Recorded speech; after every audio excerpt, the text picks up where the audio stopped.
Welcome to the Root of Power podcast, where I teach you how to step into your power, find alignment, and create a life that you love using holistic methods, interviews with industry leaders, and inspiring stories from people who know that true freedom is found within. I'm your host and health and wellness bestie, Amanda Chills, and I'm so proud of you for choosing to step into the root of your power.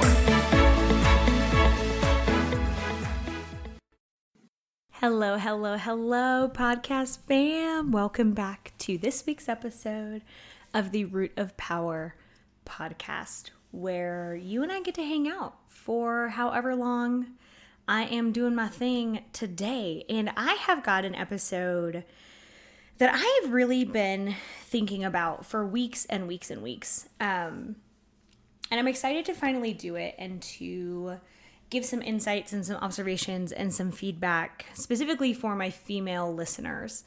But men will benefit. Actually, it's for everyone because men, women, non-binary, everything in between are going to benefit. So before we get into that, I want to let you guys know that if you are feeling a little burned out, if you aren't really sure what to do with life and or your business, feel free to contact me and I'll see if I can help you. And if not, I will help you find someone who will help you. So livemyhappyhealth.com is how you reach me, or you can hang out with me on Instagram at Amanda_Chills, CHILS.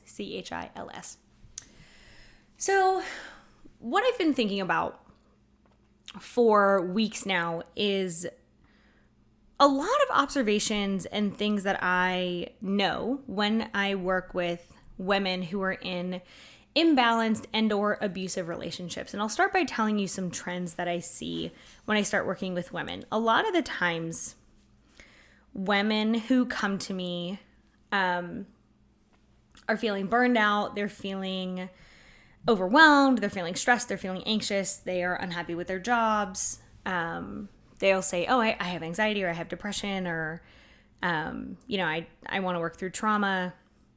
And so over time, over the course of our work together, specifically for therapy, it's a little bit different for coaching, but it's the same trend.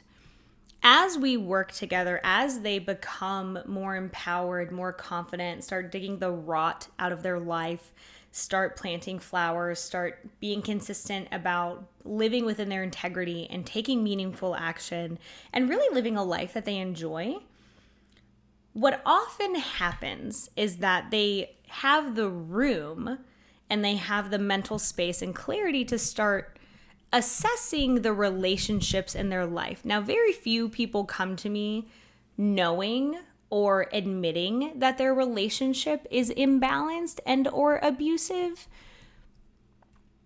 And it's really kind of never fails. If I have a woman who's in a relationship, of course, because we're assessing everything in their life, we're taking an honest look at their partner and their partnership and how balanced or imbalanced it is. And through the course of this work, what I find is that women who are in imbalanced relationships, and it's not all of my clients, some of them have good, solid partners in balanced relationships, they start to realize how lazy, how cruel, how manipulative, how unkind, how imbalanced their partners are. And so we're going to go over we're going to go over a few things. We're going to go over what I see most often. We're going to go over holding standards and expectations and how to not get in that trap. So if this is ringing true for you, if you're like, ooh, fuck, I may have an imbalanced relationship, like, fret not, we're going to talk about what that looks like. So a lot of the times these women will tell me things their partners do, and immediately red flags are going off. Little alarm bells are going off in my head because the things that their partners are doing are not okay. And so the phrase that I tell them that seems to hit the most powerfully is, this is not okay. This is not okay.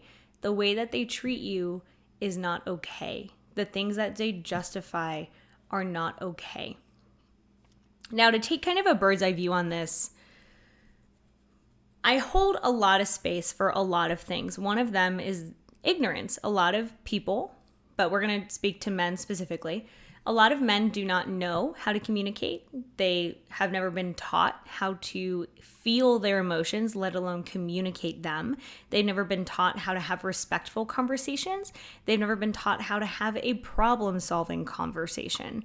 All they have been taught is that anger is the only acceptable emotion and to do whatever it takes to get whatever you want. So what happens is that women, when they are not consistent about their boundaries or their standards, or they don't know how to have them, because if you grew up in a household where all you know is a really imbalanced or abusive dynamic, you literally don't really know how to choose a healthy partner or a supportive partner because you've never seen it. Like, I don't know how to cut a tree down because I have never seen someone cut a tree down. Like, I could Google it and I could, figure it out, but it would take a lot of work. And a lot of people don't even know that they need that work because most of us live in an unconscious state. We are just repeating the patterns that we were taught. And most of those patterns we were taught as children. So if you have parents who have an imbalanced dynamic, or if you have one parent who was absent, and so there's a lot of reasons why women get into relationships that are imbalanced and or abusive. The biggest reason that I see is that these women don't have any boundaries. Now, here's something I tell everyone in an imbalanced relationship, and it is true 100% of the time. This is a hill I will die on as a human being and as a therapist/coach. People who are abusive or manipulative don't care who they're with. They don't. They will replace you with the next person who has no boundaries. It's not that you are nice, it's that you have no boundaries. And they don't care who they're with, which is why they immediately get into another relationship. They will stay with whoever allows them to stay. And that is on you as the other person in that relationship. What you accept, what you allow will never change. And so if you get into a relationship thinking, they'll change for me and I'll be the person that turns them around, and if they love me enough, they'll do this, and if I'm patient enough, if I'm kind enough, if I'm supportive enough, if I explain enough, then they will change. They'll finally understand how much they hurt me. They'll really, really get why this is a problem, and they'll turn it around. And I'm here to tell you that never works. It never works with someone who benefits from manipulating you. It never works because it's not a lack of knowledge. I'm assuming you and your partner speak the same language, so they definitely hear and comprehend what you say. They don't care. They don't care. Quite simply, your partner, if they don't change a behavior that you are hurt by, and you say, hey, this hurts me, I don't like when you do this. If you bring that to your partner's attention and they don't change that behavior, it's not because they don't understand that what they're doing hurt you, or they don't understand why you're upset about something. They don't give a shit. They don't care.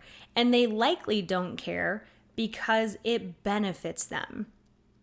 They don't care that you're hurt. They don't care that you're upset. They probably minimize when you're upset because you're so emotional and you're making it up. And they would never have done that if you wouldn't have done X. So you clearly deserve this treatment. By the way, that's called gaslighting. So we're going to go over a lot of behaviors that lazy, manipulative, abusive partners have. But one of those is that they minimize your feelings and they pretend that they don't understand, so then they don't have to change. They don't have to take accountability, because if they say, well, I don't understand why you're so upset, and you just go blue in the face telling them, you're expending your energy in the wrong place. They know. They know that what they're doing hurts you because they have eyes and they have ears. And they're using them. They see it. They don't care. And here's a harsh truth. If someone doesn't change something, they don't care enough to change it. Not that they don't care enough about you, although in this instance, they do not care enough about you to change, but that the situation works for them. They get something out of it. Why would they change? Now, I really want you to think about that question. If their abusive, manipulative, lazy behavior gets them what they want, why would they change? Just because you're hurt? That's a byproduct. That doesn't actually affect them. Your pain and your suffering doesn't actually affect them. Because what they're going to do when you tell them that you're suffering and you're in pain is to just minimize it anyway. So they quite literally don't have to deal with it. And then you end up begging your partner, begging for the bare minimum when the bar is already below ground or it's already on the ground, and you're begging them for a bar that's on the ground. You will never, listen, you will never raise your partner if they don't give a damn. And most lazy, you know what, all lazy, abusive, manipulative partners do not care that you are hurt. This is what they believe a relationship is. They really believe that a relationship is an imbalance of power, that one person always submits, always compromises, always sacrifices. As long as they get what they want, everything justifies the means. And they will do whatever it takes to put you in that space. And the really interesting thing about why it takes women a while to recognize this is that they already know by the time they get to me. They know. I never have to explicitly tell women that their relationship is imbalanced or unsupportive or unhealthy. They know. What happens is they're so buried under the other weight of just surviving that they don't see it. But they know. We know when something is wrong. We know when a partner is not good to us or good for us. It just takes a while to see it, and then it takes longer to admit it because it's hard. It is so hard to admit, and then all the fears come up. I won't survive this. The last one almost killed me. I put myself in this position. They don't love me because I'm not worthy. I don't deserve it. I'm going to be 32 and single. I haven't done anything with my life. I put 5 years into this relationship and I've wasted my time. And that is so heartbreaking to hear.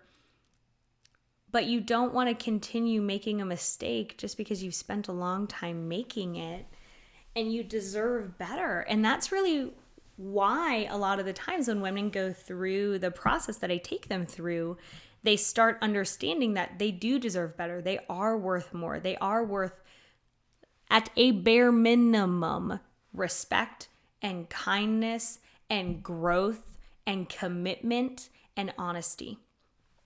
Bare minimum. Those are things that your partner should be doing. They should be growing. They should be supportive. They should be kind. They should be honest. They should be loyal. They should not be sneaking, right? We're going to talk about red flags and why they're red flags.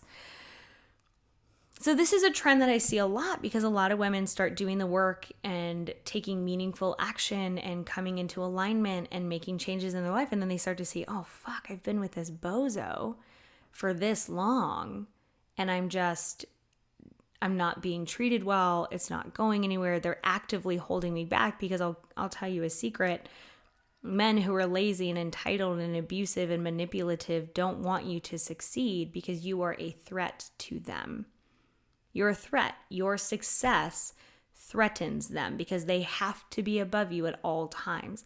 This is why they put you down. This is why they minimize you. This is why they are cruel, why they make fun of you, why they don't listen to you, because they need to be above you. They need to be more powerful than you. So if you start changing, if you start growing, if you start becoming empowered, they will do anything to keep you down. Even attempt to ruin the relationship with your coach or therapist. That happens often. And we'll talk about that a little bit too, how they isolate. So women start going through this transformation where they become empowered and they're taking action on their lives. And it's a huge, huge, huge threat because at their core, all of these men are insecure and they're angry and they have a lot of whack belief systems, like really fucking whack belief systems. But these men will never support you because they don't have it in them. You can't expect honey from an antelope. If you put your hands under their bum and you expect honey, you're just gonna literally get a handful of shit.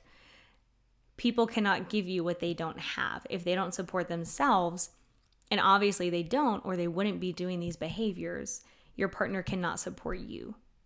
They will never support you. They will never willingly, without an ultimatum, choose to change things. Because it works for them. Why should they? They get exactly what they want. They get someone who is submissive, who always sacrifices, who basically gives up their life in order to serve them. And a lot of men like this will actually go after independent, strong types because they want the ego trip. They want to know that they can break a woman. They want to feel powerful, and so they seek out powerful women to break. Now, manipulators, liars, abusers, they're extremely good at what they do because they've done this their whole lives. They've done this forever. So they're way better than you are, who is kind, who sees the best in people, who wants to help, who wants to support, who sees them suffering and just wants to help them. And that's where not having boundaries is a huge, huge problem. Because if you have a lot of empathy but no boundaries, you sacrifice your whole life. If you have a lot of empathy but no patience, if you have a lot of empathy and way too much patience, you will wait your entire life for them to change. And what they've learned is that they don't have to because you'll literally wait forever. Which is why at the very last thing, I have a lot of women who say, God, it has to get so bad. I have to scream and cry and have a breakdown for them to listen. And that's because then it's serious. Then you're threatening to leave. Then you've got something to talk to them about. But if they don't listen to you when you're whispering, they don't give a shit what you're saying. They don't care because it doesn't affect them. It doesn't affect them until you're having a breakdown and threatening to leave. Then it affects them. Then it changes their life. Then they have to do the work to love bomb somebody else, to find somebody else to manipulate and to take advantage of. And that is why they care when you have a breakdown and you're threatening to leave. It's not because they care about you and they don't want you to leave and you're their everything. It's because now it affects them. But if you have to get to the point where you're having a breakdown for your partner to listen to you, that is a problem. And that's a problem I think a lot of women don't understand is a problem because they say, well, they finally listened. If I have to threaten to leave you for you to do work in this relationship, we're not in a relationship. We're not. Because a relationship, a healthy one, has two partners working for the relationship consistently. Not all the time, because a relationship shouldn't be work all the time. But it should be two partners working consistently to improve themselves and the relationship. So what happens when I take women through this journey is I educate them on what abuse looks like and what manipulation looks like and what cruelty looks like. And I use harsh language. Well, let me clarify that. It feels harsh because women are conditioned to never call things what they are. Women are conditioned to sugarcoat and to minimize. We minimize ourselves. Men don't always have to do it. We do it to ourselves. We're conditioned to do that. Oh, I'm just emotional. Don't worry about me. Or, yeah, he was really, he was so angry that he said some really hurtful things. No, he was cruel. He was cruel. He is cruel to you. That's what happens. He does not care.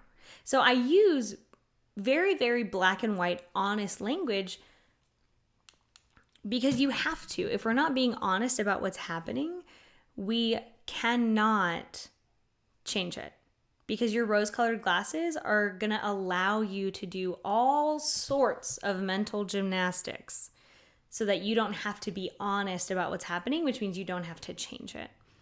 So what are some of the things that I see? Well, lucky for you, I'm going to answer that question. So things that are always red flags. And then we'll get into things that are sometimes red flags. Some things that are always red flags are violence. If they are violent, and I include screaming, right? There is no bigger threat to women than an angry man. Facts. Statistics back it up. If they are screaming, that is violence. If they slam doors, if they hit things, if they punch walls, if they hurt you, if they threaten, those are always red flags. Non-negotiable. It will not get better. That is your sign to leave. Even if the threat is very minimal. If you leave, I'll kill myself. You'll never find someone like me. Those are threats. Well, I don't know what I'll do if we break up. That's a threat. That's a threat. What happens when they slam doors, when they punch a wall, is they're telling you, I could do this to you. You're lucky I don't do this to you. The only thing stopping me from doing this to you is I'm not angry enough yet. So any form of violence, screaming, slamming things, putting hands on you, putting hands on other things, hurting an animal, hurting a child, that is an immediate red flag. It is always a red flag. Another one that's always a red flag is if they're cruel when they're angry. If they say all these hurtful things to you when they're angry, it's because they were saving it for when they're angry. They were saving it for when you deserve it enough. If they are cruel when they're angry, they always have the capacity to be cruel. They always have the capacity. They just choose not to do it until it serves them. So if their goal when they're angry is to hurt you, that is a red flag. That is always a red flag. If they're lazy, if you have a lazy partner who expects you to do way more work than they do around the house, in the relationship, if you, let's say you live an hour away from your partner and you're always the one driving, that's because your partner's lazy and they're testing how far you will go to get their love. How much can they push you to earn their love, to keep their love? How much can they manipulate you into doing more work? If you're the one who cleans and cooks 90% of the time, that's a very imbalanced relationship. Now, if that's your agreement and you're happy, if you say, well, they work and I'm stay at home and that's totally okay, then if you consent, it's a little different. But let's be really honest about the amount of work that you are doing that is not balanced in a relationship. And if you feel like it's imbalanced, it is. It is imbalanced. Another always red flag is if you come to them and tell them that you are hurt by something they said or did, if they dismiss it. Well, you're just too emotional. I can't listen to you when you're upset because you're too emotional. If they always have an excuse for why they hurt you, they don't care that they hurt you. They just want to justify it so you stop bothering them. If they get angry when you tell them they did something wrong, if they never take accountability, those are always red flags. If you set a small boundary and they ignore it, that is a red flag. If they don't listen to a small no, they will never listen to a bigger no because you've taught them that they don't have to. If you don't back up your boundaries, you don't have any. If you're not allowed to speak up, and here's a really sneaky one, if they make it too difficult for you to do things, they are training you not to do things they don't want to do, which is always a red flag. For example, if you go out with your friends on a Friday and they call you incessantly and they say, you must have been out with other men. What are you doing? I don't know why you're choosing your friends over me. You always choose your family over me. We never spend time together. If they throw a hissy fit, if they make it too difficult, too much trouble, too much of a fight to do things, that's because they're training you. And then when you call them out, they get to say, well, I never told you not to hang out with your friends. I never told you not to see your family. I never told you that you couldn't work overtime or take a second job. And they're not wrong. They technically never had those words come out of their mouth. But what they did do was train you. They put up too many barriers. They made it too difficult for you to make your own choices.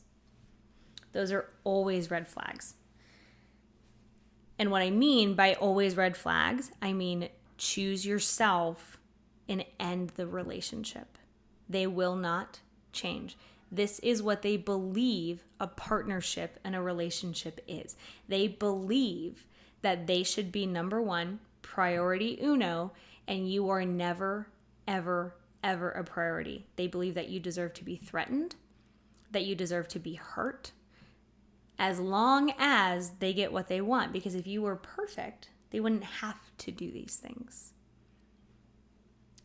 That's what abusers and manipulators and lazy partners believe. And the really crappy thing is, because there are so many really horrible, abusive men, the lazy ones get away with it, because your brain, especially if you've been through an abusive relationship and you get to a lazy partner, to a manipulative partner, which again is still abuse, but on a lower level, your brain, because brains compare, this is what brains do, your brain is going to go, well, at least they don't hit me. Well, at least they don't threaten me. At least they don't XYZ.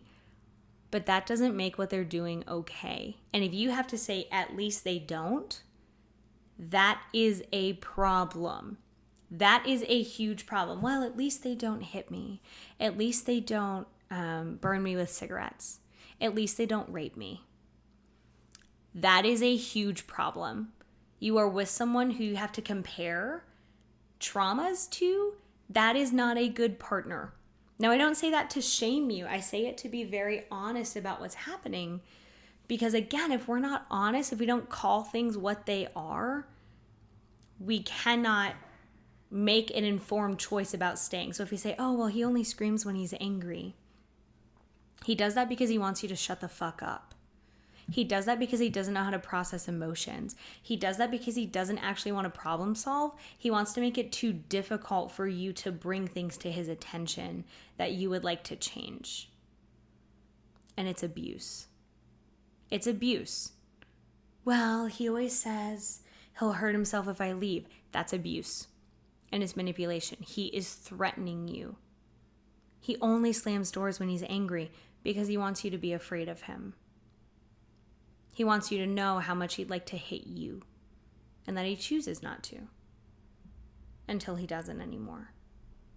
These things only escalate. And I know that this is hard to hear. This episode is heavy, and I know that it's heavy, but it's something that I deal with so much.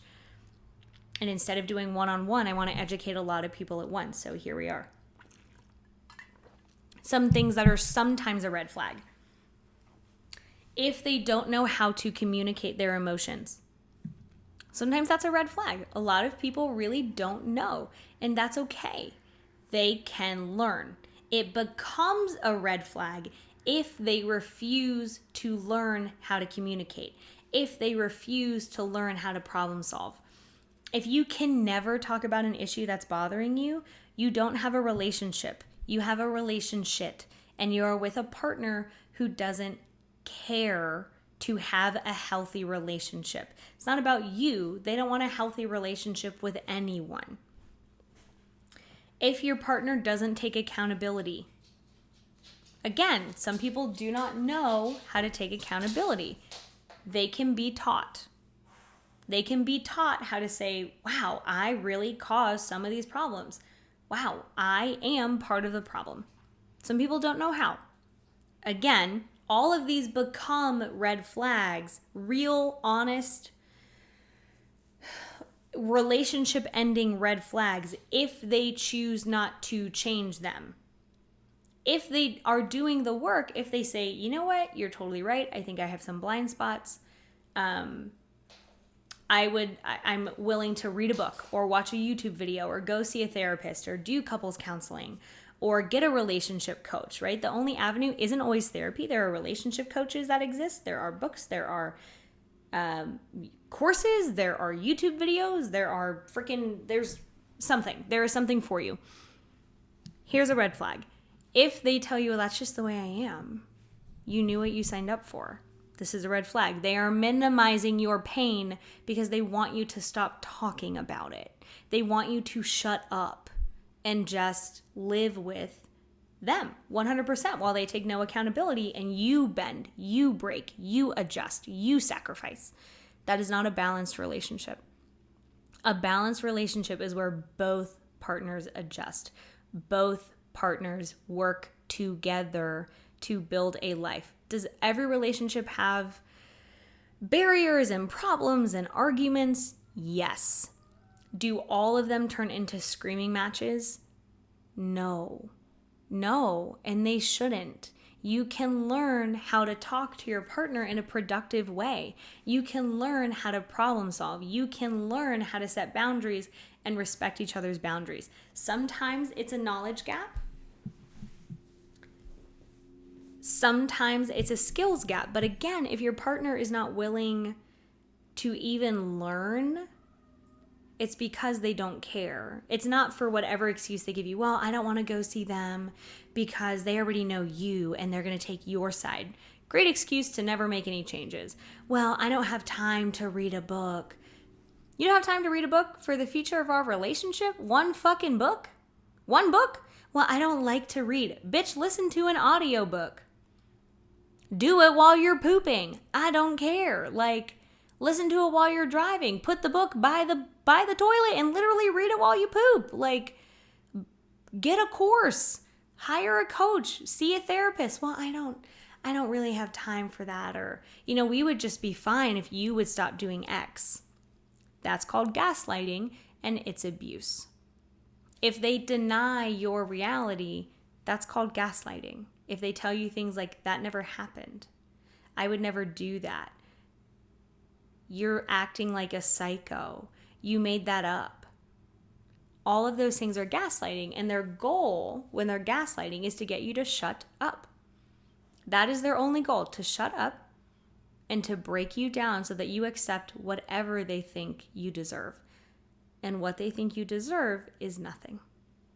They don't think you deserve kindness or empathy or to be happy.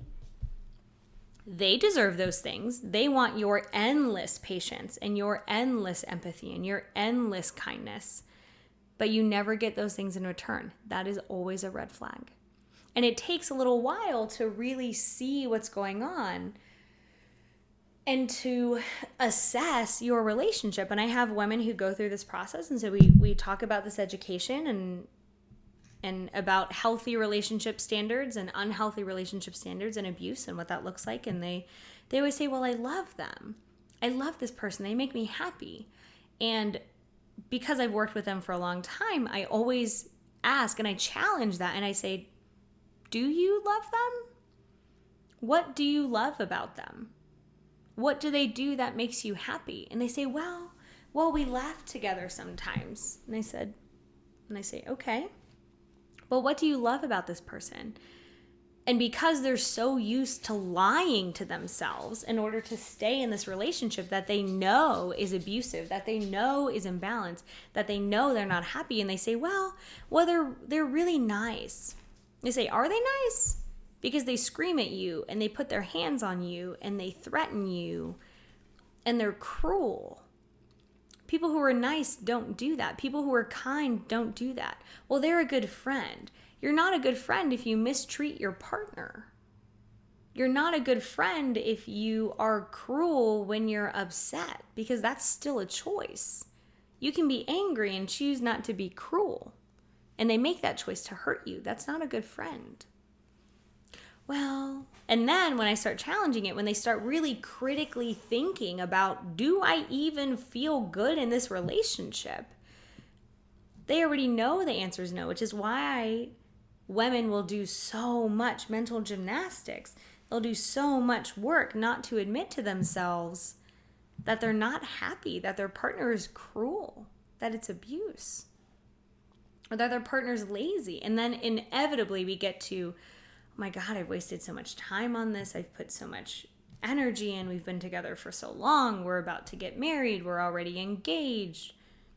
They said they would change. They said they would do X, Y, Z. And I say, okay, test it.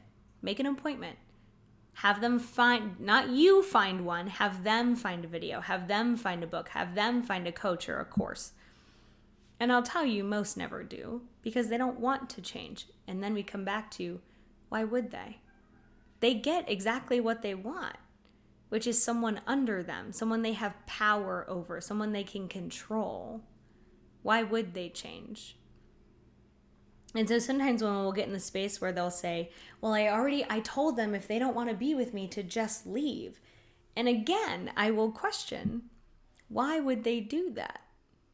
Why would they end the relationship when they're getting everything they want?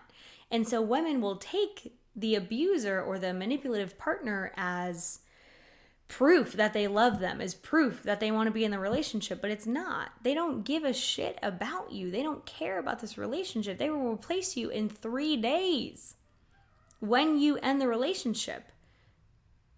What it is proof of is that they will never change something that works for them. Why should they? You give in, you sacrifice, you make your life 100% about them. Why would they leave a relationship where they're treated like a god?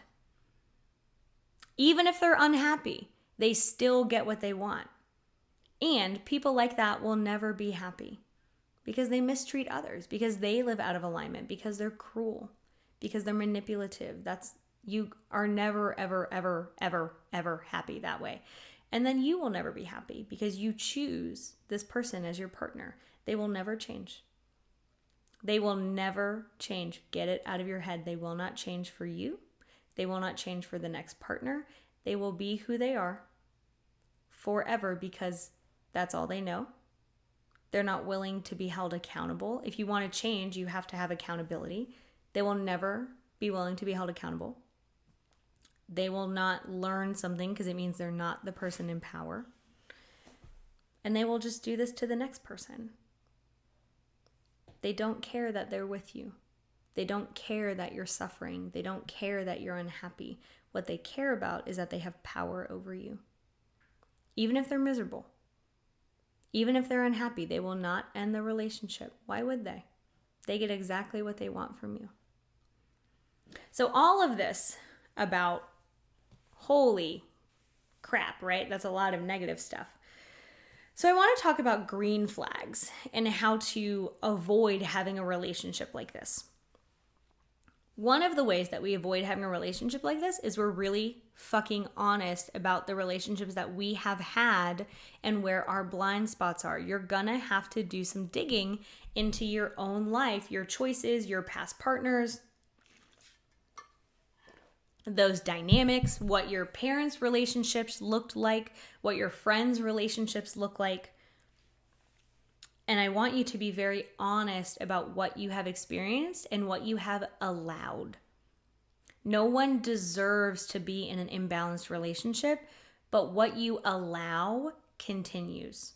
And it is always, always, always up to you to set a boundary. Someone whose intention is to get what they want by any means necessary will never just magically respect you. They don't respect you. They do not respect you. It is your job to set the boundaries of what respect looks and feels like. It is your job to be honest about what you allow, not what you deserve. You deserve the world. You deserve a partner who is kind and works hard and supportive. Bare minimum, you deserve those things. But if you don't believe that you deserve them, if you don't,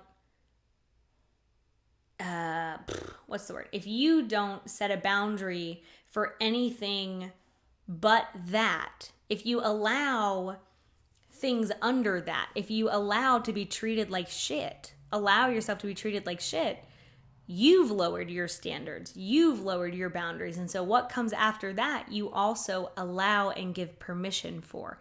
It is your job to set boundaries. It is not it's everyone's job to treat you with respect and kindness and support, but a lot of people don't do it. So that doesn't mean that we lower our standards, we allow bullshit. It means that we force people to treat us how we want to be treated by only allowing them to be kind and supportive and respectful. So like, yes, they should do better, but you choose who you allow into your house, which is why we have walls around our house. They are quite literally boundaries. And it doesn't mean you don't let anyone in. It means you let the right people in. You let people in who do what you need them to do, who treat you a certain way. So we hold our boundaries. If we go on a date and we say, I don't really talk about work. When I'm not at work, I really prefer to talk about other things. And they just completely ignore you and talk about work the whole night. And you go on a second date with them. You have taught them that what you say doesn't matter because you don't respect it. You have no boundary if you don't enforce a boundary. If you have a door and you say, don't come in and rob my house, and then you don't lock your door, you don't stop someone from robbing your house, you don't actually have a boundary. Trust me, they're going to come back and rob you again. They're going to blow past small boundaries. They will test you. Shitty men will blow past a small boundary like, I have to go to sleep at 11, or I don't talk about work on a date, or I'm not available on Sunday, something, in order to test you, because they want to know what happens if they overstep. Do you allow it? Do you go with it? Do you sacrifice? Because once you do it with a small boundary, what you've taught them is that you will never enforce boundaries. If you don't enforce small boundaries, you're not going to enforce the big ones. And even if you get to a point where you're so pissed off that you enforce a boundary, it's not consistent. All that means is that you're angry and they'll do whatever it takes to appease you. And then they'll be back on their bullshit, which is why men like this will act right, will do whatever you want them to do after a big blow up. It's literally called the cycle of abuse. So you'll have a huge blow up. You'll have a honeymoon phase where they're a perfect boyfriend and they're wonderful and they do all the things that you want. And then you'll have tension building because they go back to their normal selves. Once you are appeased, once you are quiet, once you are content because you think they've changed, because again, you're lying to yourself. You're not thinking about the relationship. The tension starts to build because they go back to normal. And then we have a small argument that builds into a big blow up. And then we have a honeymoon phase and then the tension. And then we have an argument. Then we have a big blow up. Repeat forever for the rest of your life as long as you're in this relationship. Because they know what they need to do to keep you quiet and to keep you happy. Which is why they can do it for 2-3 weeks, 6 months, 4 months, whatever. That's also proof that they know what to do. They don't want to. They don't care enough about you to be that person full time. Because it's not who they are, it's fake. So we hold our expectations. If your expectations, and here are the minimums, I will give them to you free of charge because I love you and I want you to be happy. They speak with kindness. They do not scream at you. They don't yell at you. They don't call you names. They don't threaten you. They are kind. They want you to succeed. They actively support your dreams. They support your friendships. They support your relationships. They want you to continue to have your own life outside of the relationship. They listen when you say no. They don't try and beg. They don't try and get it at any cost. They don't make it difficult for you to say no. You are allowed to say no at any time, and they respect it. They respect your time. Those are the bare minimum. If they don't listen to a small no, they will never listen to a bigger no, because you've already taught them that what you say doesn't matter. If you say you have a boundary and you don't enforce it, you don't have a boundary. If you don't know how, you can learn. There are many books. I will eventually build out a boundaries course, because it's so important, and it's so prevalent. So we hold out for the bare minimum. If you say, oh my God, I'll never find a man with that. What I will tell you, yes, you will. But if you break those standards for someone, you will never have a relationship with those bare minimum things: respect, support, kindness, the ability to say no, the support when you say no. A really good way to test it is to set a small boundary. I don't talk about work on the first date. I don't like to kiss on the first date. Instead of this restaurant, could we do another restaurant? Test them. What happens when you say no? What do? Do they say, oh, no big deal, we can talk about anything else? Or, totally understandable. Or, hey, yeah, you know what? That's a good restaurant too. How do they act when you set a boundary? Test them. That's a great way to know. Test them with a smaller one. I'm a big fan of testing in relationships, not to be cruel, not to test how much someone loves you, just to say, hey, is this someone that I want to spend a lot of time with? How do they talk about their ex-partners? That'll give you a lot of insight. Do they even have friends who they actually talk about their life with, more than just like hangout buddies? That's a good question. I run into this so much, and it is so heartbreaking, and I've been through it, guys. Don't think like, oh, Amanda, you don't know, like, you don't know what this is, or you're perfect, blah, blah, blah. Like, I'm not. I had an abusive relationship, and I spent a lot of time lying to myself, and I spent a lot of time burying red flags. I spent a lot of time thinking I could change them, and that they would love me enough if I was quiet enough, if I was supportive enough. None of these things are true, and I've seen it so much. These partners don't want to be better. They want to break you. They want to break you down. And once we start being really honest about what we're seeing, we can either change the circumstances, or we can change the entire relationship. Again, some people aren't aware of what they're doing. That's not necessarily the problem. Sometimes it's an awareness piece, but more often than not, it is not. They know what they're doing because, and here's how I know this, when shit blows up, they're perfect. They're great. They're totally different. So they know what to do.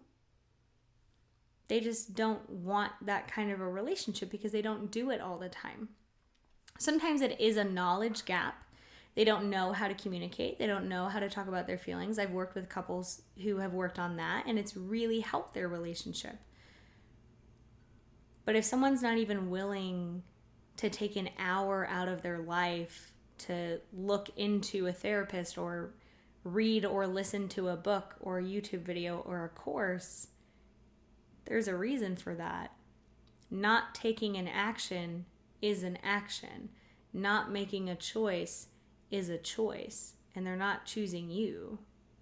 They're not choosing the relationship. They're choosing the status quo where they are more powerful than you, where they hold you down.